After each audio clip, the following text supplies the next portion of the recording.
గబ్బర్ సింగ్ రమేష్ భార్యనండి నేను. నిన్న సడన్గా ఇంట్లో పడిపోయిండు. నైట్ ఎమర్జెన్సీలో ఉస్మానియా అడ్మిట్ చేసి అక్కడ మాకు సాయన్న వాళ్ళందరూ తీసుకొచ్చి అక్కడ నుండి డిశ్చార్జ్ చేసి ఇక్కడ సాయి కృష్ణకి అడ్మిట్ చేసారు. అక్కడ సిటీ స్కాన్లో బ్లడ్ క్లాట్ అయింది, వేరే హాస్పిటల్కి రిఫర్ చేస్తా అనేసి ఇక్కడికి పంపించింది సార్.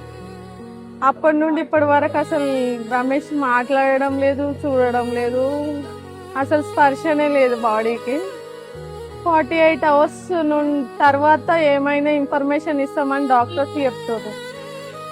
ఇప్పటికే పర్ డే 6 lakhs లాగా అడుగుతారు వాళ్ళు. నిన్న నైట్ అడ్మిట్ అయినాము. ఇప్పటి వరకు ఎంత అయిందనేది బిల్లు అన్న వాళ్ళే చూసుకుంటారు.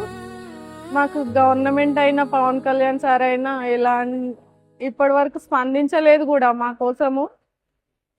ఇండస్ట్రీలో ఆయనకు వచ్చింది పవన్ కళ్యాణ్ సార్ వల్లనే పేరు వచ్చింది. బయట కూడా సార్ పేరుని బట్టే ఆయన ఇండస్ట్రీకి మంచి పేరు, మంచి యాక్టర్ అని సార్తోనే ముందటికి వెళ్తున్నారు వీళ్ళంతా టీం మొత్తము.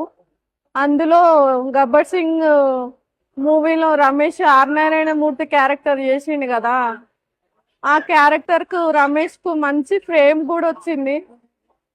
ఇప్పుడు పవన్ కళ్యాణ్ సార్ మాకు ఎట్లనైనా హెల్ప్ చేయాలి.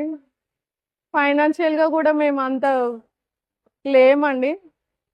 ఆయన షూటింగ్కి వెళ్తేనే మేము రెంట్ అయినా ఇంట్లో ఏదైనా రన్ చేసుకోగలుగుతాం.